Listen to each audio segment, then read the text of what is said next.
Hello, and welcome back to Level Up Your English, the podcast where we help you navigate the tricky parts of the English language. I'm your host, David. And I'm Jenna. We're so glad you could join us today.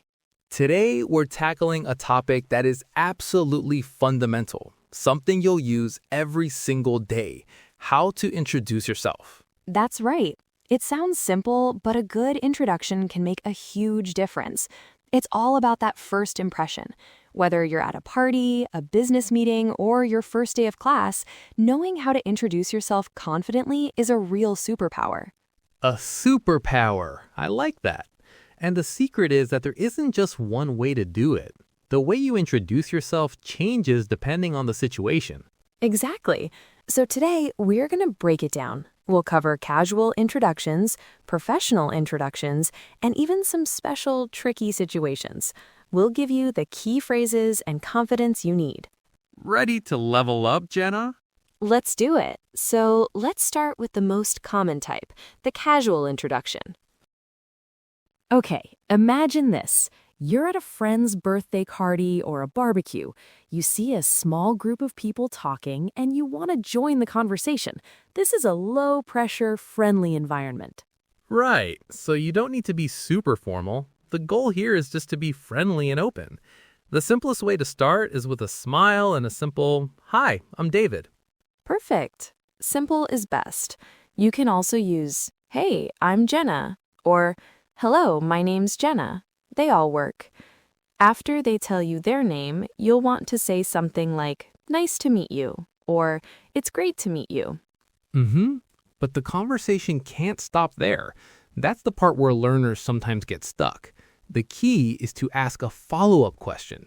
Yes, this is so important. An introduction is an invitation to a conversation.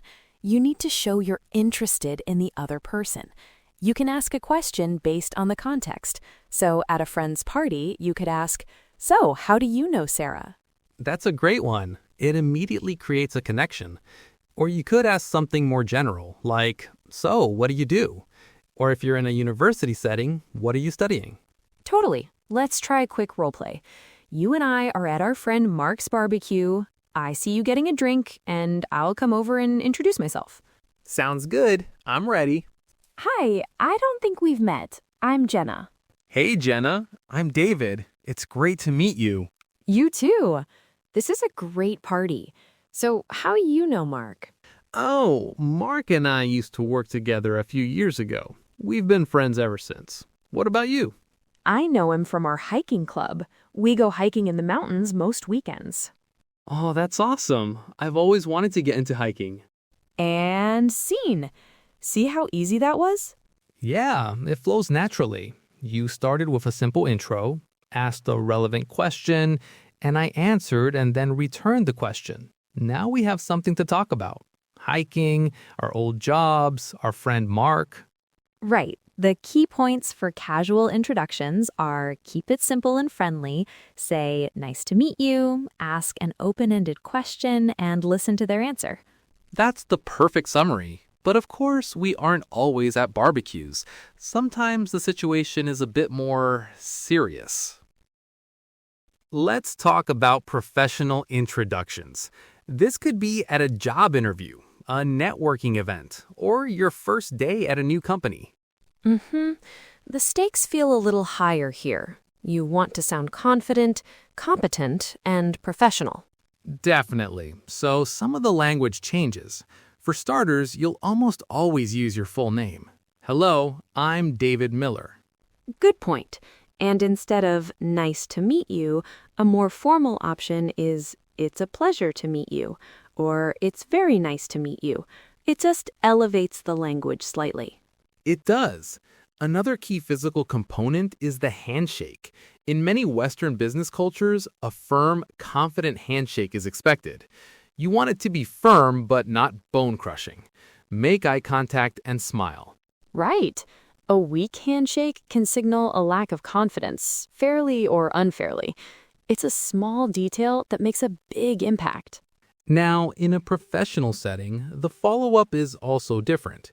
You need to be ready to briefly explain who you are and what you do. This is often called your elevator pitch.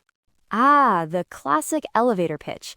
The idea is that you should be able to explain what you do in the time it takes to ride an elevator, so about 30 seconds. Exactly. It should include your name, your job title or area of expertise, and maybe one key thing you're passionate about or working on. It's a pleasure to meet you. My name is Jenna Williams. I'm a marketing manager specializing in digital content strategy. I'm really passionate about helping brands tell their stories online. That's perfect. It's clear, concise, and professional. It tells me who you are, what you do, and what you care about. It gives me several things I can ask you about next. And just like in a casual setting, you must ask a question back. What about you? Or what brings you to this conference? For sure. Okay, role play time again.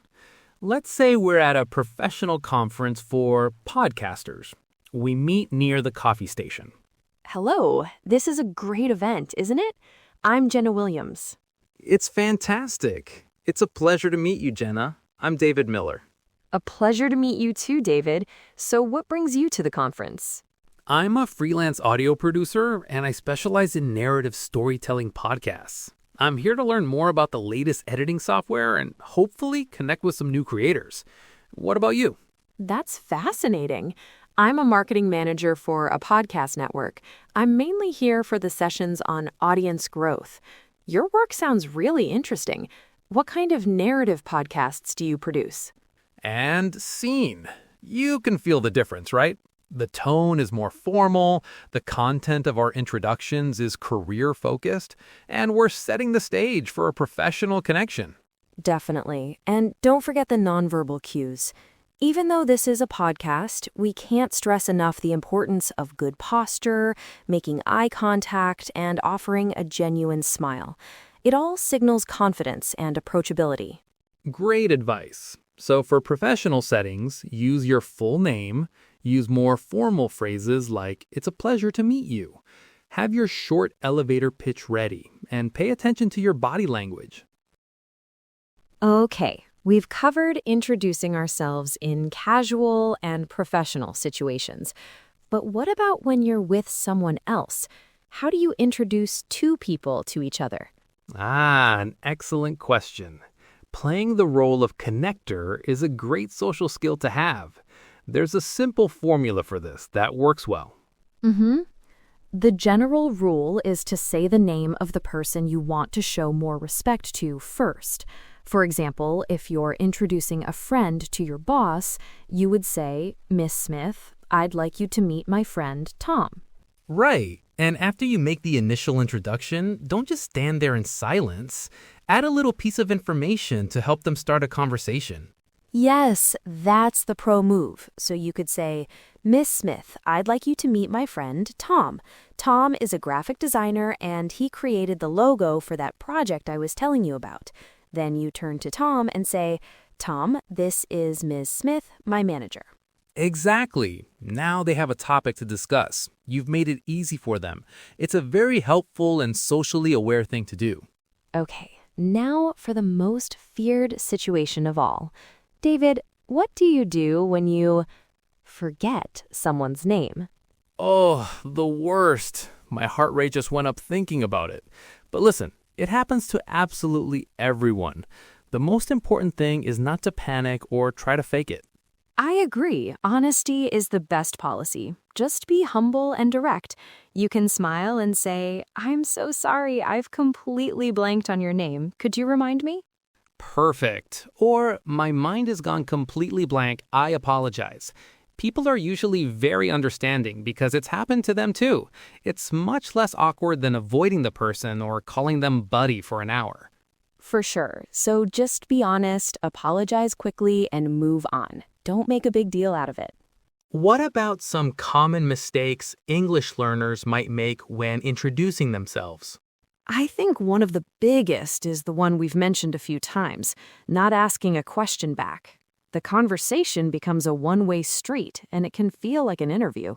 It's a dialogue, not a monologue. Another one is giving way too much information at the start. Your introduction isn't your life story. Keep it brief and let the conversation unfold naturally. That's a good one. And finally, being aware of the context. Using slang like, "What's up, dude?" to introduce yourself to a potential employer is probably not the best idea. Match your tone to the situation. Definitely not. Context is king. All right, that was a lot of information, so let's do a quick recap of the key takeaways for our listeners. Great idea. So first, for casual situations, keep your introductions simple and friendly. "Hi, I'm Jenna." Remember to say, "Nice to meet you," and most importantly, ask a follow-up question to start a real conversation. Second, for professional situations, level up your language. Use your full name. Opt for phrases like, "It's a pleasure to meet you," and be prepared with a short 30-second elevator pitch about who you are and what you do. Third, don't forget your body language. In any situation, a warm smile, good eye contact, and confident posture make a huge difference. And in many business contexts, a firm handshake is key. And finally, if you forget a name, just be honest and polite. It's okay. And when you're introducing two other people, give them a little bit of context to help them connect. I think the biggest takeaway of all is that an introduction is about connection. It's not just about saying your name, it's about showing you're And that brings us to the end of another episode of Level Up Your English. Thanks so much for tuning in. Be sure to subscribe to our channel so you don't miss our next one. Until then, keep practicing. See you in the next episode.